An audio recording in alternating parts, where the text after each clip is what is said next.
मुरली अमृत की धारा है धारा, जो देती दुखों से किनारा। मुरली अमृत की धारा है धारा, जो देती दुखों से किनारा। भूले जीवन में हो जाए शिव बाबा मुरली में समझाए। भूले जीवन में हो जाए शिव बाबा मुरली में समझाए। ओम शांति। आज की तारीख है 19 फरवरी 2022 की साकार मुरली। बाबा के महावाक्य, मीठे बच्चे सदा इसी नशे में रहो कि ज्ञान सागर बाप ने ज्ञान देकर हमें सब दर्शन चक्रधारी त्रिकालदर्शी बनाया है। हम हैं ब्रह्मा वंशी ब्राह्मण। प्रश्न, तुम बच्चे ब्राह्मण बनते ही पद्मा पद्म भाग्यशाली बन जाते हो, कैसे? उत्तर, ब्राह्मण बनना अर्थात सेकंड में जीवन मुक्ति प्राप्त करना। बाप का बच्चा बना और वर्षे का अधिकार मिला तो जीवन मुक्ति तुम्हारा हक है, इसलिए तुम पद्मा पद्म भाग्यशाली हो। बाकी इस मृत्यु लोक में तो कोई सौभाग्यशाली भी नहीं, अकाले मृत्यु होता रहता है। तुम बच्चे अभी काल पर जीत पाते हो, तुम्हें त्रिकालदर्शी पने का भी ज्ञान है। शिव बाबा 21 जन्मों के लिए तुम्हारी झोली भर रहे हैं। ओम शांति। बच्चे समझते हैं कि हम कांटों से फूल बन रहे हैं, अर्थात मनुष्य से देवता बन रहे हैं। बच्चे जानते हैं यह कांटों का जंगल है, अब फिर फूलों के बगीचे में जाना है। यह देहली भी कोई समय परिस्थान थी। तुम बच्चे राज्य करते थे जबकि देवताएं थे, फिर कोई राजा महाराजा के रूप में, कोई प्रजा के रूप में। यह तो सब जानते हैं कि बरोबर अब सृष्टि कब्रिस्तान होनी है, उन पर तुम परिस्थान बनाएंगे। तुम जानते हो यह सारी दुनिया ही नई बनती है। जमुना के कंठे पर राधे कृष्ण लक्ष्मी नारायण थे, ऐसे नहीं राधे कृष्ण राज्य करते हैं। नहीं, राधे दूसरी राजधानी की थी, कृष्ण दूसरी राजधानी के थे। दोनों का फिर स्वयंवर हुआ। स्वयंवर के बाद फिर यह लक्ष्मी नारायण बनते हैं। फिर इस परिस्थान में जमुना के कंठे पर राज्य करते हैं। यह गद्दी बहुत पुरानी है, आदि सनातन देवी देवताओं की गद्दी बनती आई है, परंतु इन बातों को सिर्फ तुम बच्चे ही जानते हो। तुम ही अपना परिस्थान बना रहे हो, राजधानी स्थापन कर रहे हो। कैसे? योग बल से। देवी देवताओं की राजधानी लड़ाई से नहीं स्थापन हुई थी। तुम यहाँ सीखने आए हो राजयोग बल, जो 5000 वर्ष पहले सीखे थे। तुम कहेंगे, हाँ बाबा, कल्प पहले भी आज के ही दिन इसी समय हम बाबा से पढ़ना सीखे थे। यहाँ सिर्फ बच्चे ही आते हैं, बच्चों के बिना बाप और कोई से बात कर ना सके।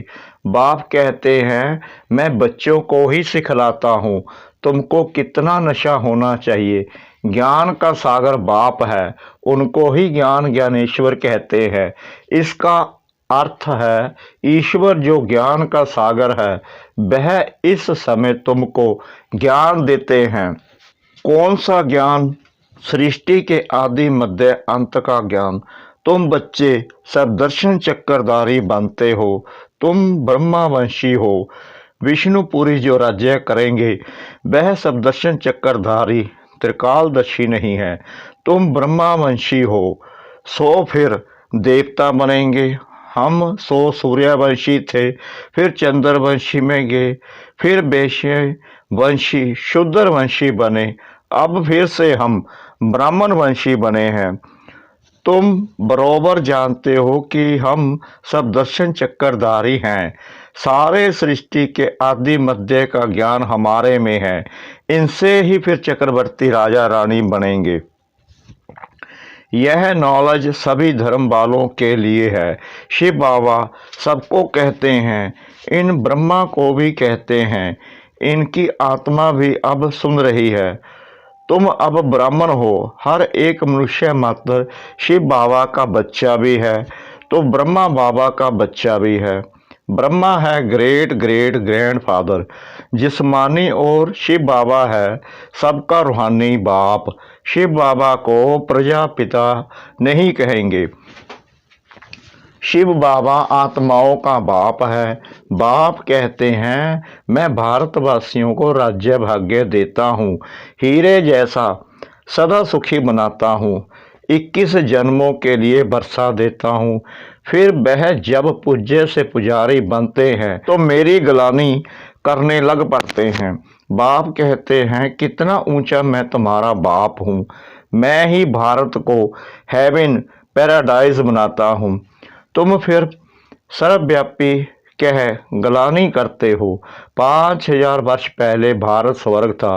कल की बात है, तुम ही राज्य करते थे। सोचना था, आज अंधियारा है, परंतु समझते हैं यही स्वर्ग है। भारतवासी गाते हैं, नई दुनिया में नया भारत राम राज्य हो। मनुष्य फिर इसको ही नया समझ रहे हैं। यह तो ड्रामा है। इस समय माया का पिछाड़ी का पांप है। अब रावण राज्य मुर्दाबाद और राम राज्य जिंदाबाद होना है। राम राज्य कोई राम सीता के राज्य को नहीं कहा जाता है।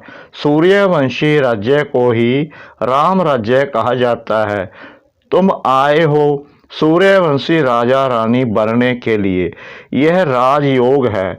यह नॉलेज कोई ब्रह्मा या कृष्ण नहीं पढ़ाते, यह तो परमपिता परमात्मा ही पढ़ाते हैं। पतित पावन वह बाप है, सारे विश्व को हेवन बनाने वाला, सुख शांति देने वाला। यह भारत पहले सुखधाम था, आते तो सब शांति धाम से हैं। अहम आत्मा पहले शांति धाम में रहने वाली है। आत्मा सो परमात्मा नहीं है। अहम आत्मा सूर्यवंशी थे, फिर क्षत्रिय वैश्य शूद्र बने, अब फिर ब्राह्मण वंश में आए हैं। यह चक्कर अर्थात बाजोली का खेल है। पहले पहले है चोटी ब्राह्मण, फिर क्षत्रिय। टोटल 84 जन्म भोगने पड़ते हैं। बच्चे इसमें मूंझने की कोई बात नहीं है। सेकंड में जीवन मुक्ति, बाप का बच्चा बना और बरसे का लायक हो गया। माँ के गर्भ से निकला और बरसा लिया, यह भी सेकंड की बात है। जनक को सेकंड में जीवन मुक्ति मिली ना।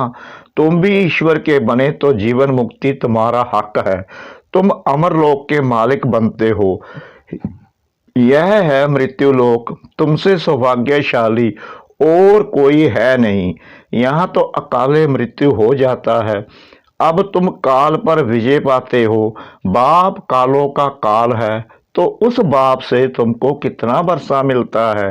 तुम्हें सभी धर्मों को भी जानना चाहिए, इसलिए यह चित्र बनाए हैं।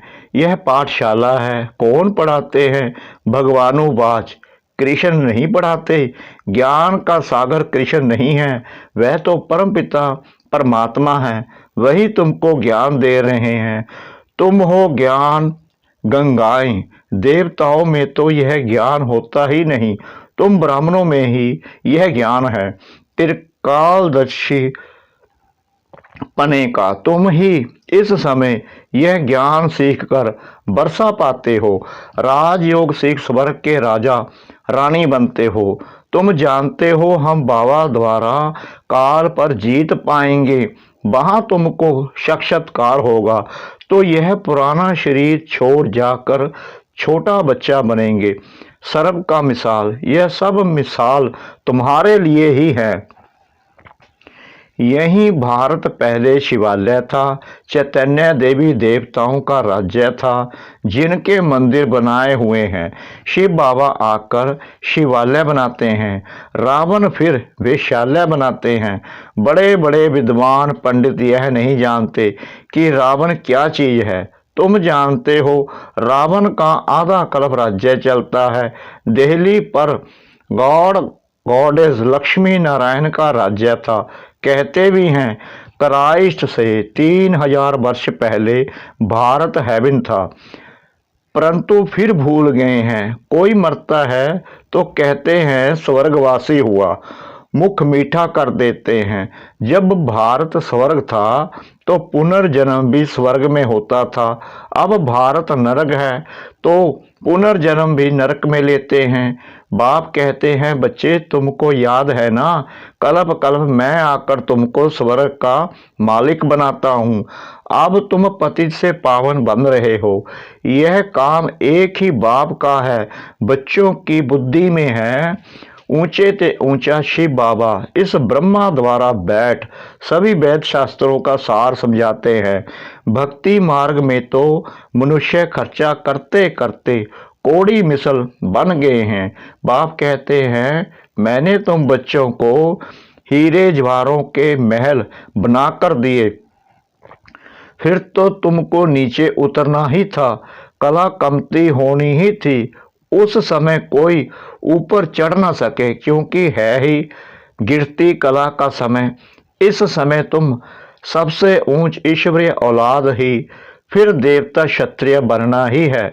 कितना भी कोई दान पुण्य करे, भक्ति मार्ग में खर्चा करते करते कला उतरनी ही है। बाबा भी बच्चों से पूछते हैं मैंने तुमको इतना शाहूकार बनाया, तुमने सारा धन कहाँ किया? बच्चे कहते बाबा आपके ही मंदिर बनाए। अब फिर शिव भोलानाथ बाबा हमारी 21 जन्मों के लिए झोली भर रहे हैं। बाबा कहते हैं I am your obedient servant, most obedient father, most obedient teacher हूँ।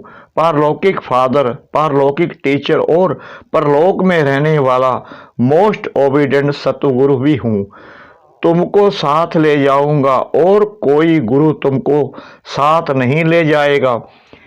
इसमें डरने की कोई बात नहीं है। अब तुम बच्चों को ज्ञान का तीसरा नेत्र मिला है।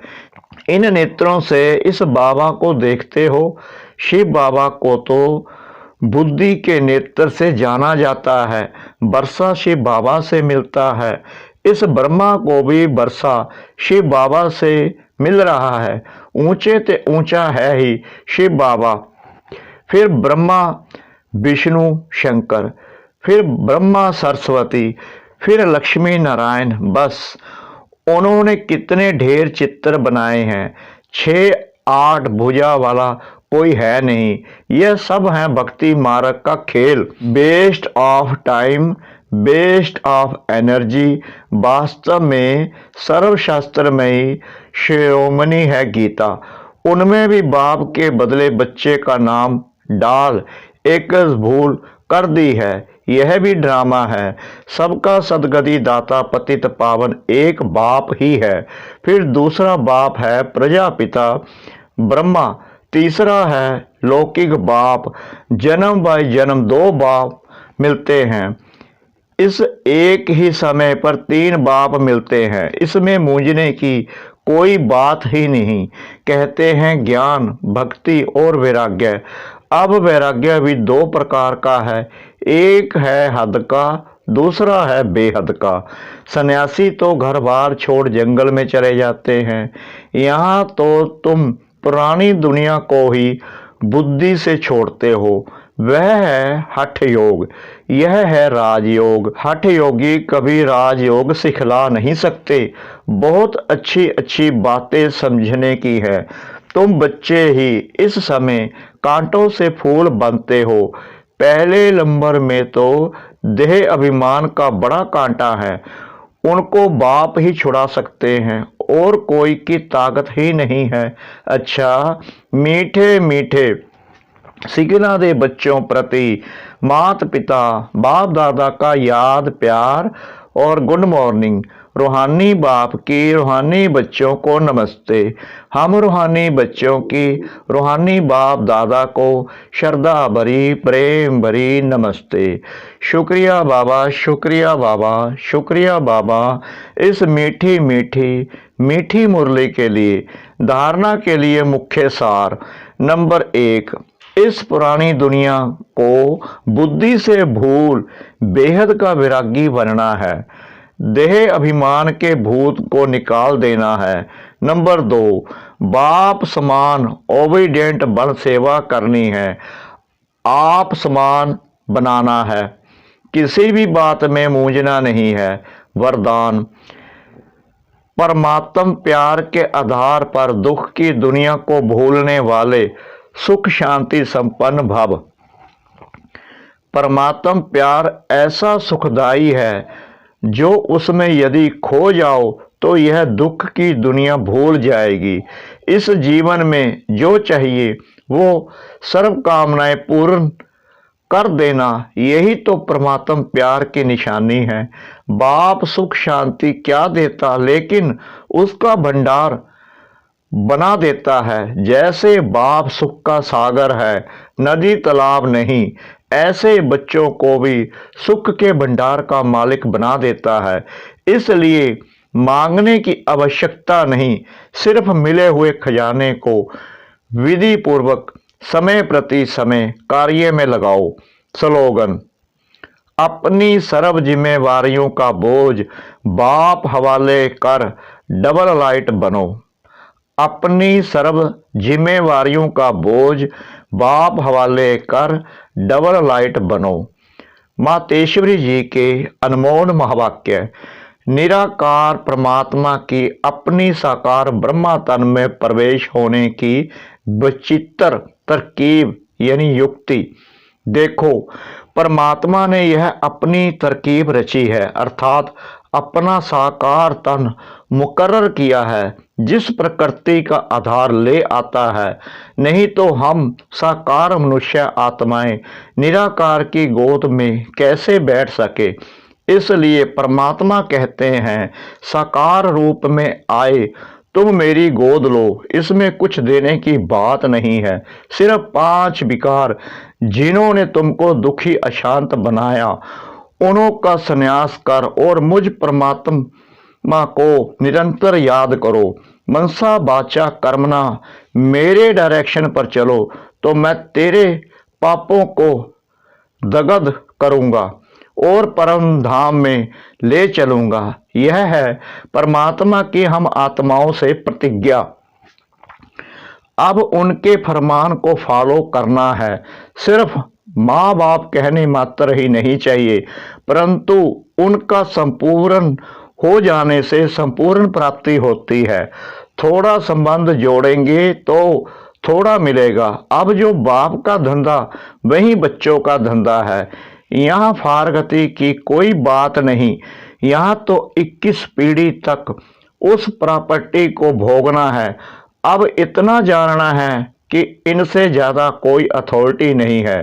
तभी तो कहता हूँ, मैं जो हूँ जैसा हूँ उस रूप से हमें याद करो। अब बाबा ने अपनी फर्ज अदाई पालन की और बच्चों को अपनी फर्ज अदाई करनी है। यह विकारी यूनिटी अर्थात विकारी कुल की लोक लाज मर्यादा तो जन्म जन्मांतर पालन करते आए हो, उनसे तो और ही कर्म बंधन बना। अभी तो पारलौकिक मर्यादा अर्थात परमात्मा के साथ अलौकिक कार्य में मदद करना। हमारा संबंध अभी हाईएस्ट अथॉरिटी से हुआ है। हम उस बख्तावर की संतान हैं, वो आकर साकार तन द्वारा हमें नॉलेज दे रहे हैं, तो क्यों ना विद ऑनर्स पास हो जाएं। हर एक के पुरुषार्थ से पता पड़ता है कि यह बख्तावर है या नहीं। अगर कोई परमात्मा की गोद लेकर दांव लगावे कि हम उनके बच्चे बारिश हैं, फिर जाए फारगति दे देवे, तो ऐसे बच्चे को भस्मासुर कहेंगे ना। चढ़े तो ऊंच पद, गिरे तो भस्मासुर हो पड़ते हैं। अब यह याद रखना किसके साथ हमारा संबंध है, जिस संबंध में आने के लिए खुद देवताएं भी इच्छा करते हैं। अच्छा, ओम शांति।